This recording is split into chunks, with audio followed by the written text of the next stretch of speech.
The ancient Egyptians had strong faith in the afterlife, and they held rituals to help the deceased find their final destination. Yet, those who disobeyed the regulations were met with such eerie punishments. Today, we will explore some of these punishments. First and foremost, make sure you subscribe for History Diary so you don't miss out on any exciting historical occurrences. The goddess Mahat was the goddess of truth, justice, harmony, and balancing. The deceased's heart was weighed against one of her feathers in the heart of the soul ceremony, and she was one of the pharaohs looked upon when the rules were enforced. Her feather was used in the heart of the soul ceremony, and she was honored as a pharaoh when the law was followed. If all went as planned, they would spend all of eternity in heaven. Otherwise, they would be doomed. There were other alternatives besides the Egyptians being doomed. The following laws and regulations were passed to prevent such an event from occurring.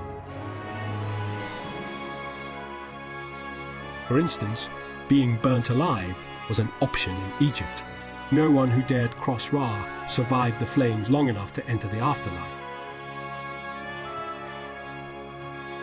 But aren't there other awful repercussions for breaching the law? Let's begin with those who imposed out the sanctions. The ancient Egyptians had three major courts. The Judicial, also known as the High Imperial Court, heard cases when lower courts failed to reach a verdict.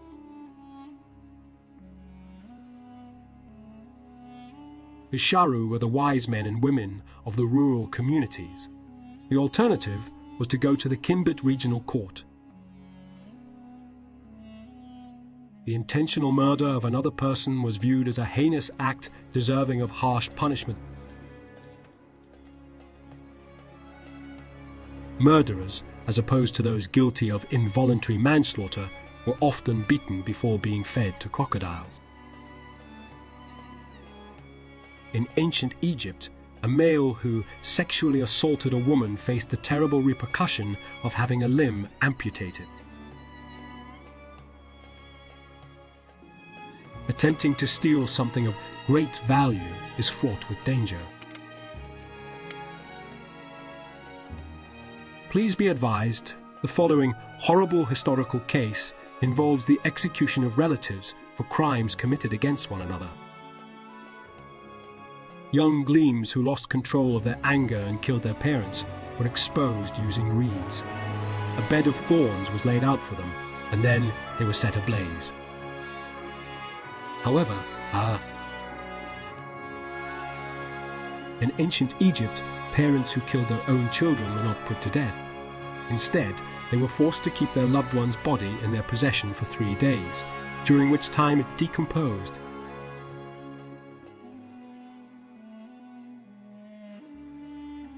Speaking of families, there were no parties or marriages.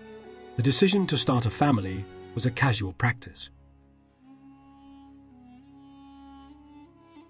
The ancient Egyptians passed a number of rules about gender roles, sexuality, and birth control.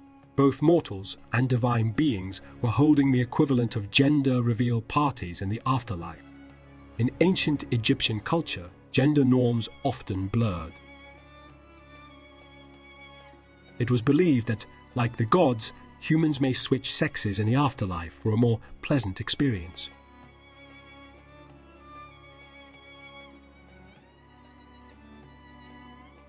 And if you mention an ancient Egyptian household, you can't discard cats.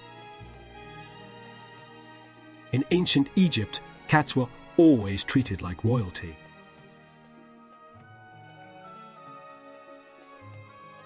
The Egyptians placed a high value on these animals. It would be foolish to harm them.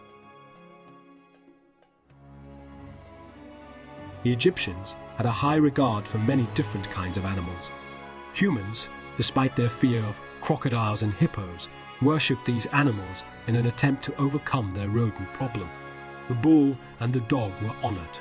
There were baboons and snakes too. However, cats enjoyed a unique status in the Egyptian culture. They were so revered that several tombstones and even mummifications were erected in their honor. The Egyptians believed that cats were magical and lucky. After the death of a cat, its owner may choose to shave his or her eyebrows for 4 months as a sign of mourning.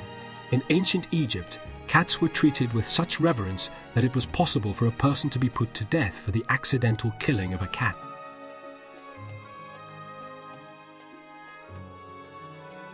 But you would be mistaken if you thought animals were the top priority in the life of the ancient Egyptian. In ancient Egypt, people spent their entire lives thinking about what to put in their tombs. Thus, the death industry was just as thriving as the life industry. Hadith, a treatise authored by a sage of Egypt's 5th dynasty, advises that every family should make arrangements for their own funeral. Since they considered the tomb to be their final resting place, they outfitted it as such. Over the course of a lifetime, aristocracy often added elaborate decorations to their tombs. Some of Egypt's most prominent citizens were buried with vast hoards of treasure, including money, sarcophagi, diamonds, and works of art. Cemeteries in Egypt were not always dismal and abandoned. They were colorful and actually full of life. In the same manner that current funeral homes offer that aforementioned $10,000 coffin. After the dead were interred, the tombs weren't simply sealed and forgotten. There is abundant evidence to suggest that people routinely visited cemeteries and carried on conversations with their long-dead forebears. When we hear that someone is breaking down a stone wall, we immediately picture Lara Croft or people in bizarre archaeology helmets searching for treasure or a hex. However, tomb looting was also a major issue during the Pharaonic era. The Egyptian economy naturally relied significantly on meeting the requirements of the elite in terms of tomb construction.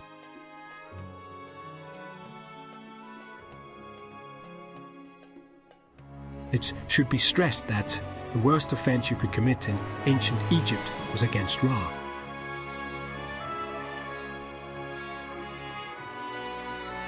In ancient Egyptian culture, the sun was revered as the giver of life. It was represented by the god Ra, who explored the heavens by day and the underworld of Duat at night, mixing with Osiris. The dawn ushered in Re's rebirth, and the cycle continued. However, if you disrespected Ra, you were pretty much out of luck. The Egyptian government has a zero-tolerance policy for anyone who publicly insults the sun god Ra. Speaking ill of him, causing damage to a temple dedicated to him, or doing anything else that leaders thought could be deemed offensive to the sun god, that person would be burned alive. As a gesture of peace and an appeal for Ra's forgiveness, a severe penalty was handed down. It's hard to say how often this happened, although it was never as widespread.